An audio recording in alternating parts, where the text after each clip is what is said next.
my question is concerning two of the central ideas of Hindu philosophy. The first idea is that of the Atman, that permanent self, that which does not arise, therefore that which does not disintegrate, that which exists in and of itself, and that which exists from its own side. So we have this permanent sense of self, that which is, and then on my other idea, the other idea is that of the law of causality, cause and effect, where we say everything in this universe is dependent, originated, everything comes into existence dependent on something else. So now when I think of these two ideas together, that which is essential, absolute, that which is not dependent, originated, the Atman, and I think of the law of causality, where we say that is dependent on, the cause is always dependent on the effect, and the effect is on the cause, and vice versa. And when I bring these two together, I see a contradiction, and that's something that's confusing me. And Dilip, I think you could possibly answer this for me. Thank you. You see, this is a very philosophic question, and it should be asked. These are the things. Everything we kind of interact, everything we kind of see, observe around us, everything falls under the spell of cause and effect. Everything, every object, every event, they kind of are intertwined through the law of cause and effect. The reason why I'm here, I'm able to speak to you, lots of things combine together for me to be here and be speaking to you. The fact that you are here also, lots of things have to gang up together for you to be here. This is the law of cause and effect that, if I can use the word, infects the creation in front of us. Whole of this creation is strongly infected, if you like, intertwined with the law of cause and effect. Everything. So this young gentleman is asking a very pertinent question. He's saying, if everything is kind of intertwined with cause and effect, what about this chap called the Atman? Because he seems to have escaped the net of causality. How can it possibly, because you said everything, so Atman too, this thing that you're talking about and promoting, surely that too must come under the, if you like, under the net, be captured in the net of cause and effect. This is a beautiful question. Now this is the answer. You see, this is the whole of Hinduism, the whole heart of, esoteric heart of Hinduism. It says this: the world that you're so sure about, that you observe around you, that is guaranteed to be kind of dictated by cause and effect. But what we are promoting is, that's the reason why I use the word, a deeper vision of, if you like, a deeper vision of what we are or what this reality is all about. He said there's a deeper dimension to this reality. We say, what deeper dimension?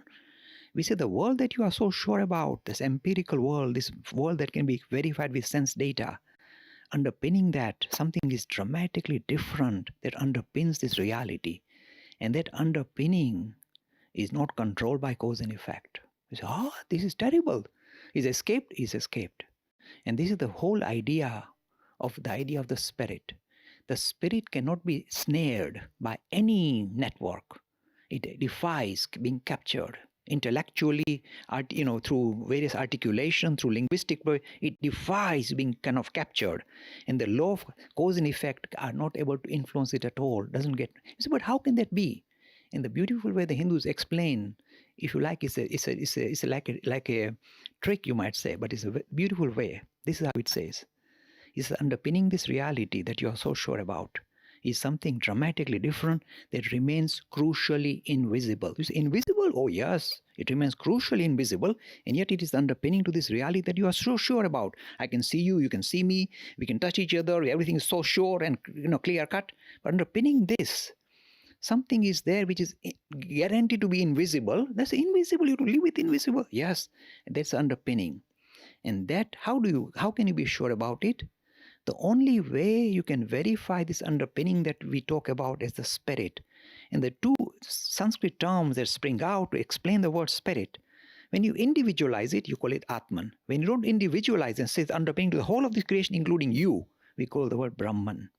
So this Atman or Brahman, or the idea of the spirit underpinning this reality, is not something that is prepared to play ball with law of cause and effect.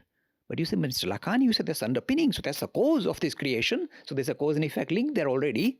No, this is where we do the trickery, if I can use the word trickery. This is Advaita Vedanta. It says, this is a beautiful way, it says, the underpinning does not become the world that you see. The underpinning appears. The key word is appears as the world you see. In the world of appearance, causality rules the realm. But the underpinning is not at all dictated. So even you can't even say it's the cause of the universe. If you say the spirit is the cause of the universe, then the universe and the spirit are linked by cause and effect. So we say they're not linked. There is a disjoint. And this disjoint is so worrying. Adi, I'll give you a funny example just to show. One day, Adi Shankara, the master, the person who revived Hinduism into the world, otherwise Hinduism has disappeared, brought up this marvelous idea of Advaita Vedanta. And what does Advaita Vedanta say? It says exactly what I'm just telling you. The underpinning to this reality remains crucially invisible, and yet it is underpinning. And yet you can't even call it the cause of the universe. There's no causal link. The underpinning appears as the world around you. And the word he uses, Maya. Maya is the word which says there's a disjoint between reality and the appearance. There's a disjoint. It straightway says there's a disjoint. The word Maya is the one that captures the essence of the spirit as it is and what it appears as, the material world, the human beings, me and you. That's the apparent world. Underpinning. And the link is not even causal. Because appearance is just that. It's not created. So if somebody says Brahman means the world is God. No, that is called, that is not Hinduism. The world of appearance is the world that we are so kind of hypnotized by. But the underpinning is guaranteed to be something dramatically different. And that is not even a causal link. That's why I use the word appears. Doesn't become the universe. Brahman doesn't turn into universe. Then it's causal link. Brahman appears is a key word. And this is lovely stuff that, a nice story to lighten up. Otherwise it becomes very philosophic. And he asks very philosophic questions. Adi Shankara was teaching this to a king in India. The world is appearance. The world is called Maya. It's an appearance. And it seems a bit far-fetched. It's real. And this guy is calling it appearance. This is not right. The king was, scratching his beard saying, this is not right. And then the king was standing on the balcony and he saw Adi Shankar was a little boy, Adi Shankar suddenly was running. He saw him running, and there was a mad elephant chasing after Adi Shankara. So the king was watching the balcony. Adi Shankar was running, sweating. Then he climbed up a tree and saved himself. And the mad elephant looked for him. He couldn't find him, went away.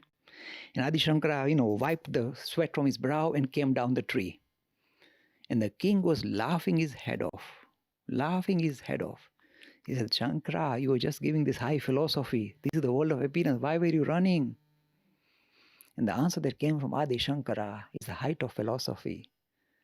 He said, oh king, this is the world of appearance. Even the elephant chasing me is a world of appearance. And you saw me running up the tree. That too is world of appearance. So he really immediately, turned it round, saying, yes, in the world of appearance, if you see elephant chasing, you run. One part of the appearance supporting another part of the appearance. But they're both appearance still, O king. So you might think this nice, colorful story to idea of how there's not a causal link between Atman and the reality or the world or me. There's no causal link. The word is appearance. The word appears or manifests as is something different from causes or creates. So you might say, Mr. Lakhani is nice and colorful, but how can we be sure about stuff like this? It's too airy-fairy. It's like a cop-out. You're saying this is not reality, but reality is you can't see it. It's invisible. So it's a cop-out, surely. What's the answer? The answer is this. What I am talking about, what every mystic, every prophet of every religion has been talking about, is not something that you can justify intellectually, but something that can only be appreciated and justified by first an encounter. So only we can be sure about this thing called the Atman or Brahman or spirit is actually having a first an encounter. And you may think it's a fuzzy experience, maybe, kind of like, it's kind of fuzzy thing, like, because you said the appearance, so you kind of another appearance, Atman. No, my friend. When that experience hits you, for the first time, you live life most intensely you can ever imagine. So this life that we are so sure about, me seeing you, which appears so real, that appears like a fickle. And that experience, the first encounter of the spirit, is, if you like, the beginning of religion. Without it, religion has not begun. You have to be, if you like, a humble agnostic, saying, I have no clue what I'm talking about, but they are talking about in the scriptures, called Atman and Brahman, but I don't know what the hell it is. Unless you encounter this for yourself, you can never be certain, says Hindu philosophy. He doesn't impose it on you. He said, always be suspicious, saying, maybe it's true, maybe it's not true. I'd rather be humble, agnostic, rather than say, yes, it's definitely because it's written in my book, Upanishad. Keep your Upanishad to yourself. Unless you look at the brave nature of this religion. He takes it head on, said, look, until you encounter, you can never be truly sure about it. You hear about it, it sounds very poetic, very colorful. So people like Adi Shankara, or whether it's Buddha being enlightened, or whether it's every prophet, every mystic, hits the jackpot, gets that first encounter that really lifts them up. First time they live life fully, people think this must be a fuzzy experience. To the contrary, it is the most exciting, the most, life invigorating experience you can imagine. Forget about imagination, it's much more dramatic. Do you know why it's dramatic? Me seeing you here, how does it happen? There's a subject-object divide. I am the subject trying to make sense of the object I see in front of me. And there's, if you like, intermediaries. My senses playing up. And I'm trying to interpret this. My mind playing up. How do I see her like that? But this encounter the first hand is so dramatic. The subject-object divide is removed. No demarcation. That's why it's so intense. When I see her, that's not that intense because there's this division. You need the sense data for this to filter through and interpret it. Use my none of that is required. You bypass all of them. The demarcation between subject and object is demolished. So the intensity of that, that's why every prophet goes, yow! He goes, his fuses are blown. Even the subject-object divide disappears. So all these things that we hear about, this marvelous stuff, the Hindus have forgotten, by the way. The word Atman and Brahman have been left behind. They are fixated on gods and goddesses. So be it. I'm not vilifying them. But this is, if you like, in order for us to understand this subtle idea called Atman Brahman, we devised all these marvelous gods and goddesses because they become more personal, much more engaging, much more human, so we can link up with them. So we have, in a way, using the ploy, sometimes the ploy becomes so overwhelming that we forget the deeper message. The deeper message to discover the underpinning to our being, spirit, Atman. And this, as I said, I can explain it intellectually and try and justify it intellectually, but that's not good enough. The only reality is to get first an encounter. Until that, be humble. And that will prod you to find it for yourself.